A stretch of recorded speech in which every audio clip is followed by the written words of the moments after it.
नमस्कार दोस्तों, finance matric में आप सबका स्वागत है। आज हम बात करेंगे बिजनेस एंड इकोनॉमिक अपडेट्स के बारे में। तो शुरू करते हैं हमारी पहली अपडेट के साथ। यहाँ पर हम बात करेंगे आज का जो स्टॉक मार्केट है वो आज नेगेटिव टेरिटरी में रहा है। लगभग 1.61% से निफ्टी 50 आज गिरा है। ये जो गिरावट है इसका कारण है हिंडनबर्ग, ये एक यूएस की एक रिसर्च फर्म है जिसने एक रिपोर्ट दर्ज किया। अदानी ग्रुप के जो कंपनीज है उनके रेवेन्यू में ना मैनिपुलेशन करते हैं, नंबर्स को बहुत अलग तरीके से दिखाते हैं। जैसे ये रिपोर्ट सामने आई, उनके जो शेयर्स है लगातार गिरते रहे और 3700 पे थे अदानी एंटरप्राइज के जो शेयर्स, तो अब वो 2768 के आसपास है। तो ये रिपोर्ट तब आई है जब उन्होंने अपना एफपीओ भी लॉन्च किया है। एफपीओ यानी कि एक फॉलो पब्लिक ऑफर होता है। आईपीओ के बाद अगर कंपनी को वापस कभी मार्केट से पैसे उठाने हो तो एफपीओ के जरिए से कंपनी पैसे उठाती है। तो अदानी 20,000 करोड़ मार्केट से उठाना चाहते थे और अभी ये न्यूज आई है, तो जिसके कारण ना उनका एफपीओ अभी फिलहाल चालू है उसको 0.01% का ही सब्सक्रिप्शन मिला है, यानी ना के बराबर। ये उनके लिए एक बहुत खराब बात है। वहीं पर अदानी कंपनी के द्वारा ये कहने में आया कि जो भी रिपोर्ट है ये गलत है। दूसरी खबर है, ये भी अदानी एंटरप्राइज के ही बारे में है। अदानी एंटरप्राइज ने 5,985 करोड़ के जो शेयर्स है, इतने वैल्यू के शेयर्स बेचे और एंकर इन्वेस्टर्स द्वारा इतनी अमाउंट जमा करी। नेक्स्ट अपडेट है इलॉन मस्क दादा के बारे में, जहाँ पे जैसे हम जानते हैं इलॉन मस्क ने ट्विटर को एक्वायर किया, तो तभी से हम देखेंगे जो एड रेवेन्यू है इनमें बहुत गिरावट आई है। नवंबर में 55% तक के रेवेन्यूज में कमी हुई और अभी दिसंबर का डेटा आया जहाँ पे एड रेवेन्यू 71% से नीचे गिरे हैं। और सबसे ज्यादा जो ट्विटर कमाता था वो एड रेवेन्यू से ही कमाता था। 4.5 बिलियन डॉलर का अगर रेवेन्यू है तो अभी वो इतना गिर चुका है 71%, तो 1.2 बिलियन डॉलर तक अभी फिलहाल कमाता होगा। तो ये फिलहाल बहुत खराब बात है ट्विटर कंपनी के लिए। नेक्स्ट अपडेट है, ये एक बहुत बड़ी खबर है जहाँ पे गूगल को सीसीआई द्वारा बहुत बार कहा गया कि गूगल प्ले का जो 30% का कमीशन जो चार्ज करते हैं और मोबाइल डिवाइसेस में पहले से ही जो गूगल के ऐप्स है वो प्री इंस्टॉल्ड रहते हैं, जिससे गूगल अपना डोमिनेंस बरकरार रखता है मार्केट में। तो इससे ये फेयर प्ले नहीं है, तो इसी कारण उनको एक बार 1300-900 करोड़ का फाइन लग चुका है। इसके ऊपर ही उन्हें एक डेडलाइन दी गई थी 26 जनवरी तक इन सबको ठीक करने का। अब से जो नए मोबाइल्स होंगे उसमें पहले से ही गूगल के एप्लीकेशंस नहीं आएंगी, कंपनीज को लाइसेंस लेना पड़ेगा गूगल कंपनीज द्वारा। गूगल ने इसके लिए भी कहा था कि मोबाइल एक्सपेंसिव होंगे इस रूल की वजह से। और जो गूगल प्ले है, यानी कि अगर हम कोई भी डेवलपर है, प्ले स्टोर के ऊपर अपना ऐप अगर उसे लिस्ट करवाना हो, 30% कमीशन चार्ज करता है गूगल प्ले।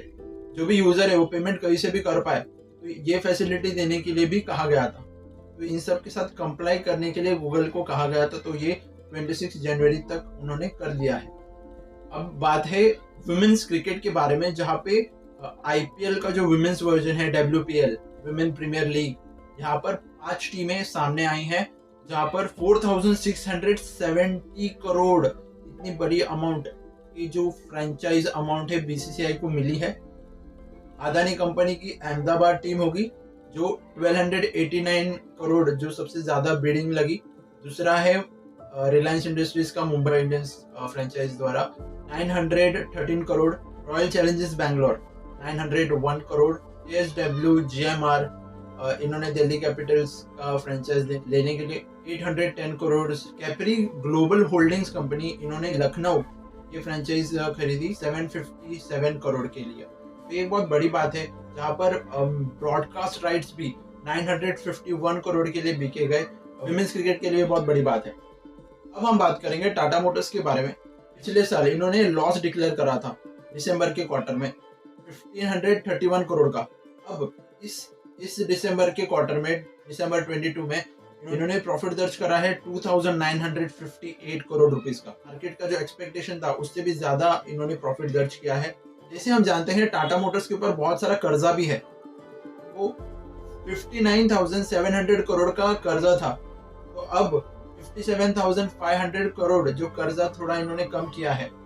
टाटा एल्क्सी ने भी अपने रिजल्ट्स डिक्लेयर किए जहाँ पे उन्होंने प्रॉफिट 194.68 करोड़ का किया और एक साल के कंपैरिजन में 29% की ग्रोथ हुई है। यानी पिछले दिसंबर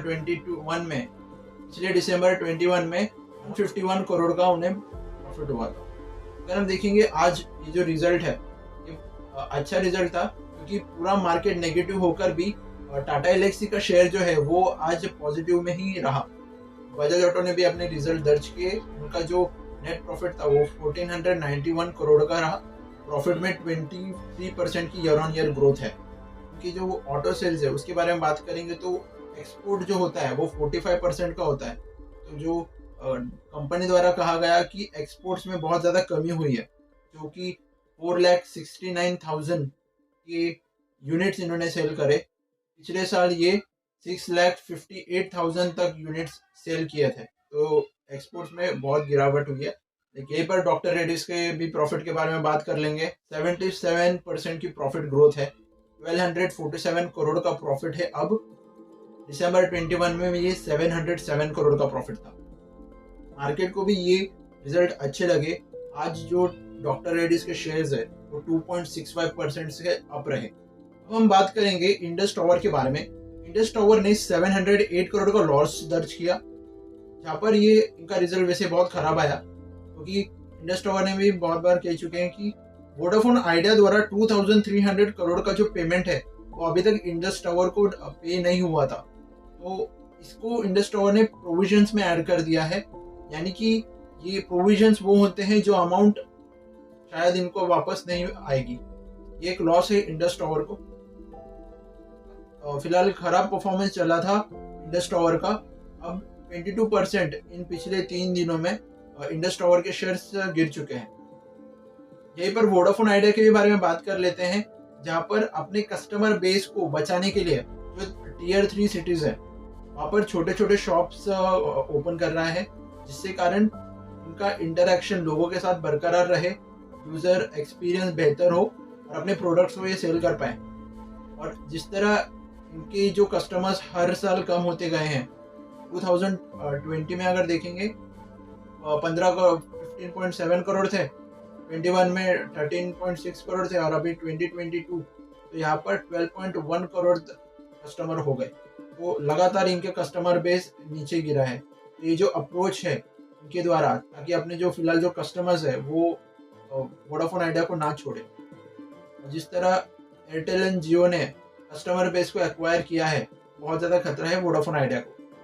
अगला अपडेट है एयर इंडिया के बारे में, जहाँ पर ये अपने एम्प्लॉयज़ को ईसॉप्स देंगे, जहाँ पर ये जो 3% जो एयर इंडिया के जो शेयर्स हैं ये अलॉट किए जाएंगे ईसॉप्स के रूप में, जिसके लिए जो एलिजिबल एम्प्लॉयज़ होंगे उनको ये दिए जाएंगे। तो ये बहुत बेहतर चीज़ है, जिससे क्या होता है कि अब जो एम्प्लॉयज़ है वो बहुत बेहतर फील करते हैं और वो कंपनी की तरफ अपना अप्रोच बहुत बेहतर रखते हैं, परफॉर्मेंस भी। और यही ईसॉप्स स्पाइस जेट, इंडिगो और आकाशा एयरलाइंस के द्वारा भी ईसॉप्स दिए गए हैं उनके एम्प्लॉयज़ को। जब से एयर इंडिया प्राइवेटाइज हुआ है, टाटा कंपनी ने एक्वायर किया है, तब से बहुत ज़्यादा इनिशिएटिव्स लिए गए हैं इस एयर इंडिया में, और एयर इंडिया को बहुत बेहतर बनाया जा रहा है। नेक्स्ट अपडेट है फ्लिपकार्ट के बारे में, जहाँ पर फ्लिपकार्ट के जो पुराने इन्वेस्टर्स है, एसएल ग्रुप और टाइगर ग्रुप, दोनों का मिला के 1.5 बिलियन तक के जो शेयर्स हैं ये सेल करेंगे वॉलमार्ट को। जो वॉलमार्ट है स्टेक है वो 72% है कंपनी में। एसएल ग्रुप और टाइगर ग्रुप बहुत पहले से है, तो ये अब ये इसका एडवांटेज लेना चाहते होंगे, क्योंकि बहुत जब शुरुआत में कंपनी थी तब से इन्वेस्ट किया हुआ है इन्होंने। तो इससे क्या होता है कि अभी कंपनी इनको बहुत ज़्यादा प्रॉफिट मिल सकता है। SL and Tiger group valuation बहुत बढ़ चुकी है फ्लिपकार्ट की। आज के यही अपडेट्स थे और ऐसे ही अपडेट्स में रोज़ लाता रहूँगा। आप चैनल को सब्सक्राइब करिएगा और इस वीडियो को ज़्यादा लोगों तक शेयर करिएगा। और इस वीडियो को देखने के लिए धन्यवाद।